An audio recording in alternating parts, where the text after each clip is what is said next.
Hello, this is Subatomic 106, part 2, and we're talking about electron affinity here.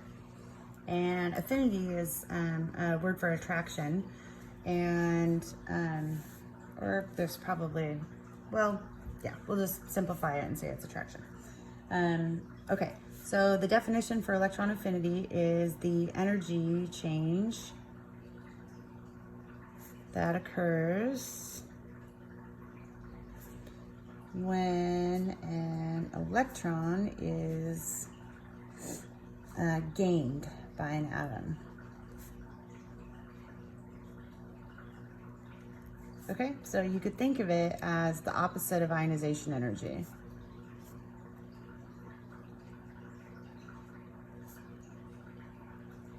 Because ionization energy is how much energy it takes to remove an electron. This is the case where we're adding an electron to an atom. A couple things that you want to remember is that generally these values are exothermic.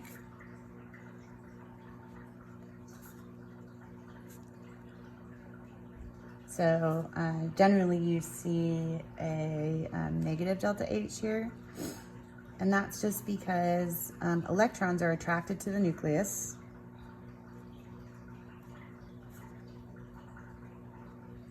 Therefore,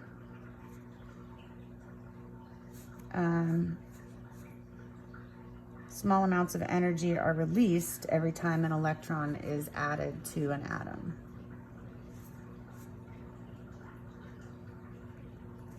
Small amounts of energy is released or are released, oh well, when an atom gains an electron.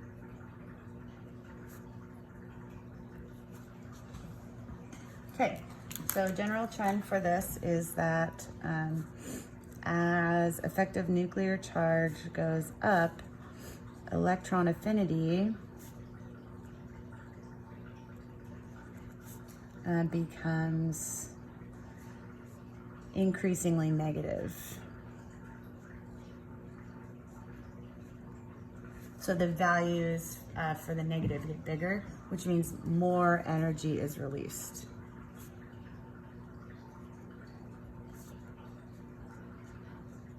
Okay, so if we look at our periodic table diagram here,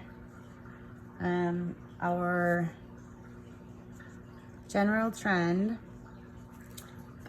is one like this.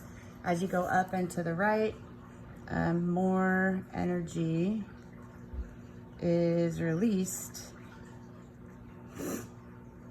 upon electron gain. Okay, and we want to also address these noble gases here. Noble gases are not included in this specific trend.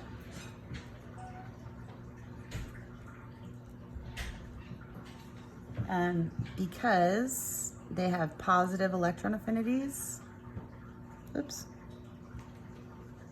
They have positive electron affinities.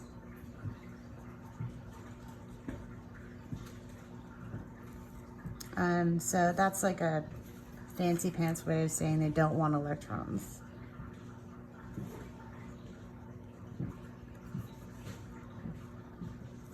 Because their shells are already perfectly full, and so that would be our reason.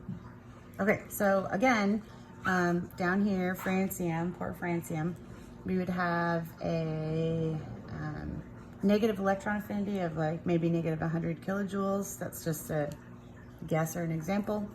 And then up here, fluorine is like super duper really wants an electron.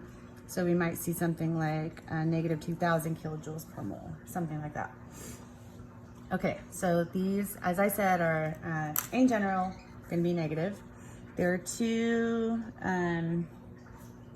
cases in which electron affinity can be positive.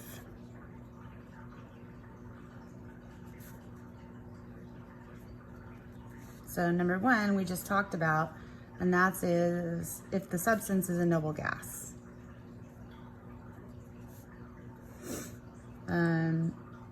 So they have filled subshells, and they are stable as they are. So they don't want to gain or lose electrons. What's observed is that they don't want to gain or lose electrons. Okay, so second situation would be where you're moving past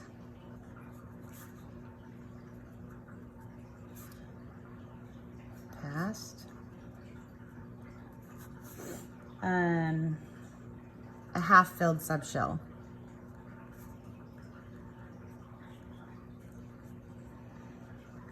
Okay, so let me draw an orbital diagram that will help with this. If we're looking at the orbital diagram, for example, for nitrogen, my pen. If we're looking at the orbital diagram for nitrogen, we would have 1s2, 2s2, 2p3, and what we notice here is that the 2p subshell is exactly half full.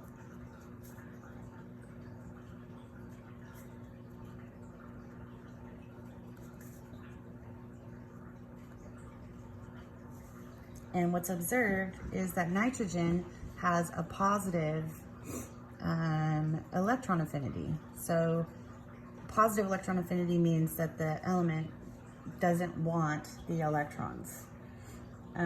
So if another electron is added, then one of the electrons in the 2p subshell has to pair up.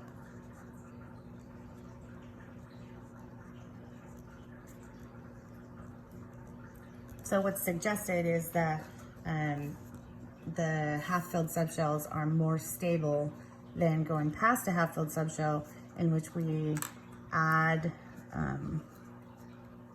another electron.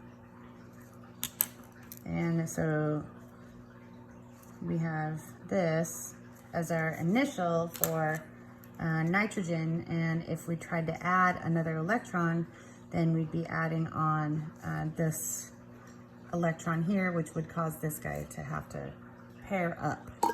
So elements with half-filled subshells